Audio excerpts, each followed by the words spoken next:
I hope all of you are having a good Friday evening.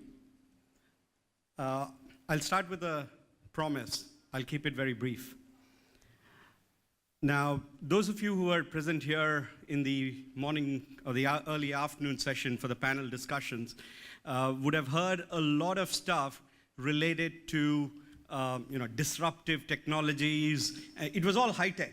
There was a lot of stuff on how healthcare is being disrupted and stuff. I'll go to something a lot more basic and fundamental.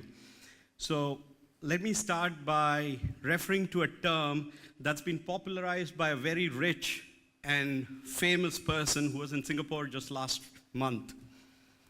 He says, fake news. Any guesses? He goes by the name of Trump, Donald Trump. Here's the thing. Healthcare also faces a big problem with fake news. Not so much fake news as such. It's more about misleading content. It's about shallow content. And I think as a healthcare consumer, I think that's a dangerous thing. In fact, having access to misleading information is probably more dangerous than the lack of information. Now, what's happening is the ease of putting out information, the ease of publishing information means that anybody can do this very quickly. A lot of information goes out unfiltered very quickly in a matter of minutes.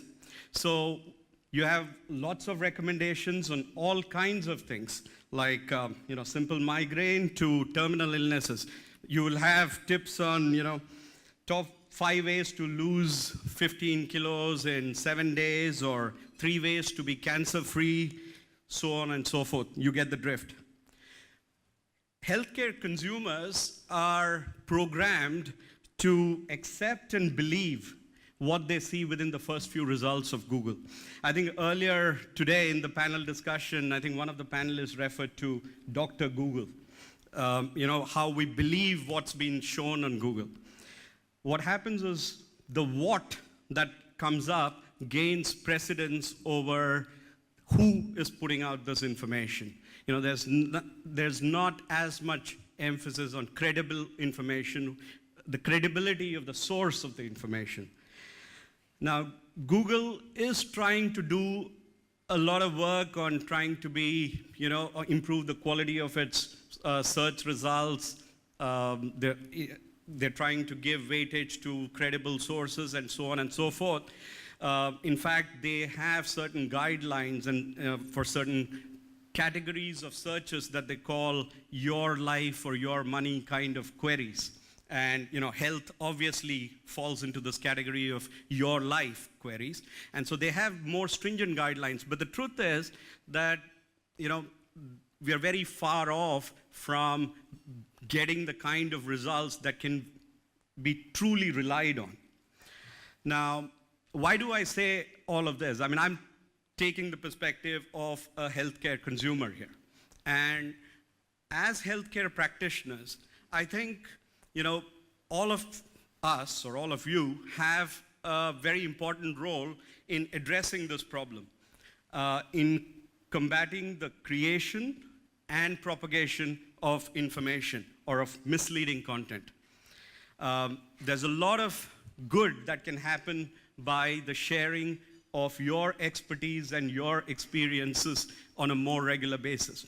Now, I know of a few people in this audience who are already doing a very good job of sharing their experiences, their knowledge in the form of their blogs and newsletters. And I know the people who do that would probably recognize themselves. Now, that's very valuable. And I can only hope that a lot more of healthcare practitioners do that on a more regular basis. Now, there's a lot of business benefit to doing that as well.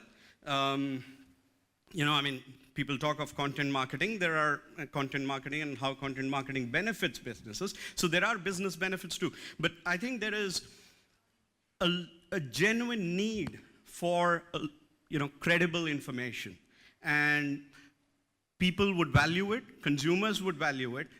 and I think just a couple of days ago, or maybe a week ago, I read of, Tencent in China kind of entering into a partnership with WebMD, which is one of the biggest sources of healthcare information, for providing useful information and content to users in China. So there is a lot of appetite, there is a hunger for good, genuine information. And I think healthcare practitioners here and anywhere, in fact, should actually look into what they can do to propagate the right and credible information.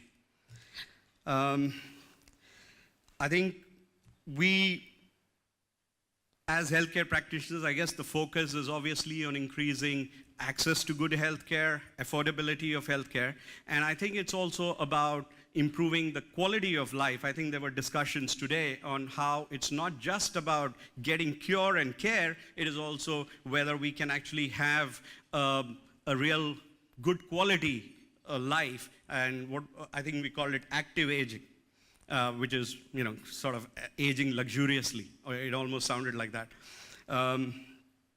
Now, Icons of Healthcare is a platform for recognizing and honoring people and organizations that have raised the bar in healthcare, whether it's curative, preventative, or in the general area of wellness.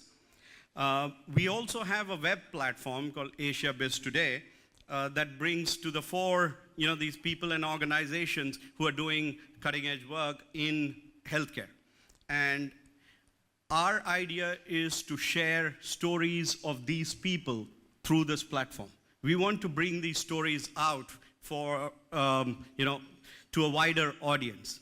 And it's my request, please share your stories, your successes, what you're doing to kind of promote well-being of fellow human beings. And share your stories, share the stories of people you know who are making a difference. And I think together we can probably contribute to a positive change. Thank you.